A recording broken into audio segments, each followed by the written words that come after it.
এটাকে আমরা ankle sprain বলি। অ্যাঙ্কেল স্প্রেন মানে হচ্ছে অ্যাঙ্কেল মানে হচ্ছে ওনার এই জয়েন্টের নাম হচ্ছে অ্যাঙ্কেল জয়েন্ট। স্প্রেন মানে তো মস্কা ব্যথা পাওয়া যায়, কোনোভাবে ছেঁচড়ে পড়ে গেছে বা এমন কিছু। 6 মাস যাবত হচ্ছে পায়ের গোড়ালিতে এখন ব্যথার জন্য হাঁটতে পারতেছেন না। মাঝখানে কিছু ব্যথার ট্যাবলেটও খেয়েছেন, তাতে কমে না, কিন্তু ট্যাবলেট খেলে শরীরটা ফুলে যায়। আচ্ছা, এমনিতে হাঁটতে পারতেন, কিন্তু এখন এই যে পায়ের গোড়ালিটা ফুলে যাওয়ার কারণে এবং ব্যথার কারণে হাঁটতে পারতেছেন না।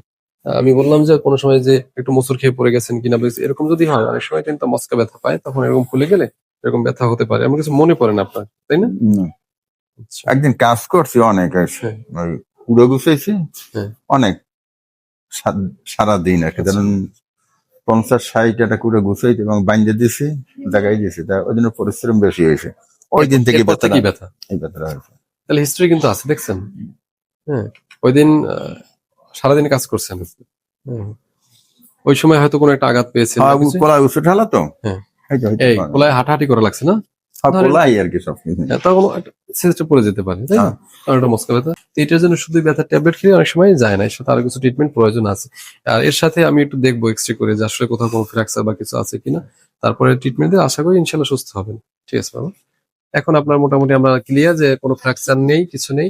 আমি যেটা বলেছিলাম যে অনেক সময় অ্যাঙ্কেল স্প্রেইন একটু মস্কা ব্যথার মতো হয়, এটা ওইরকমই, একটু যে কারণে একটু ফুলে গেছে। আপনি ওই যে একটু মাঠে কাজ করছিলেন একদিন বেশি, হয়তো কোনো কারণে একটু আঘাত লাগছে, টের পান না, এমনটা হতে পারে। এখান থেকে ব্যথাটা শুরু। আশা করি এখন যেভাবে চিকিৎসা দিয়েছি ঠিক হয়ে যাবে ইনশাল্লাহ। ওইটা রেস্টে থাকেন, একটু আপাতত হাঁটাহাঁটি করেন না, তাহলে আবার ওইখানে চোট লাগবে, ব্যথা হবে। একটু রেস্টে থাকেন।